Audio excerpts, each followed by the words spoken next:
Hello YouTubers, let's talk Doctor Who.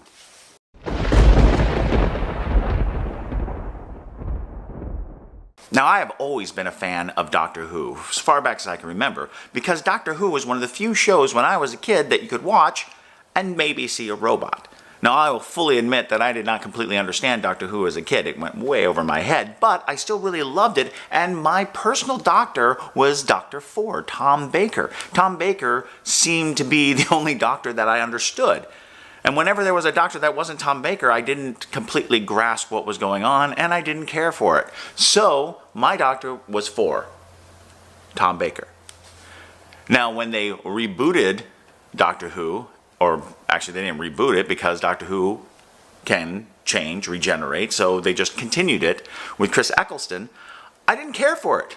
I was like, that's not Tom Baker, don't give me that.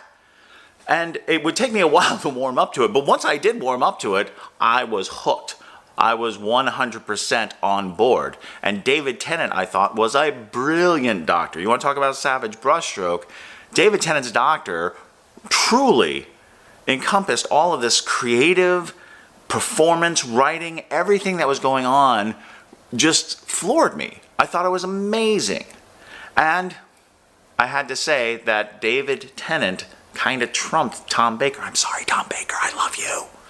We are now at this incredible, amazing point in time when the Doctor, for the first time in over 50 years, is a woman. And the directions you can go, the stories you can tell, how wonderful is it that we now have a woman doctor, because the truth of the matter is a character is fantastic regardless of gender.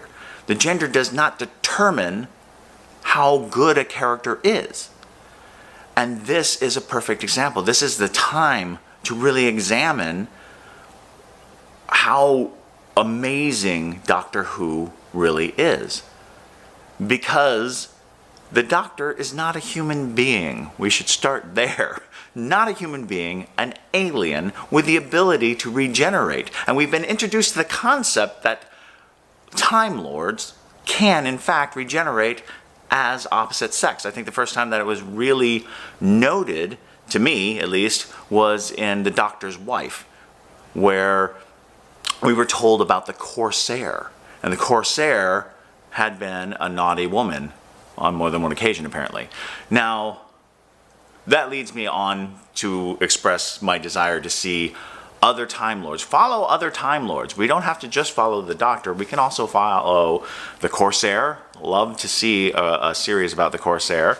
And also, in David Tennant's run, he had a clone daughter, the Doctor's daughter, and she got in a spaceship and flew off. And I'm almost positive she's having amazing adventures out there in the universe.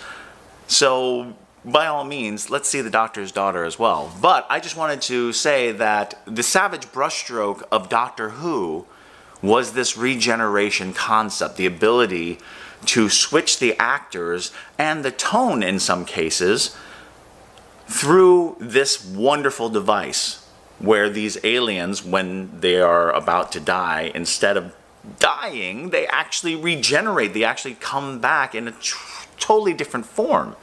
And these forms come with different characteristics, with different characters. While the core may be the same, they are wrapped around with different influences, different inputs, different teeth and kidneys. You hear all about it. So this is by far one of the greatest examples of adaptive storytelling. You can pick a new character to play the same character with new characteristics. How wonderful is that? So, if you have a favorite Doctor, leave a comment below. If you have ideas about the Time Lord universe, please feel free to share. I am a geek at heart, so let's geek out about Doctor Who. See you around.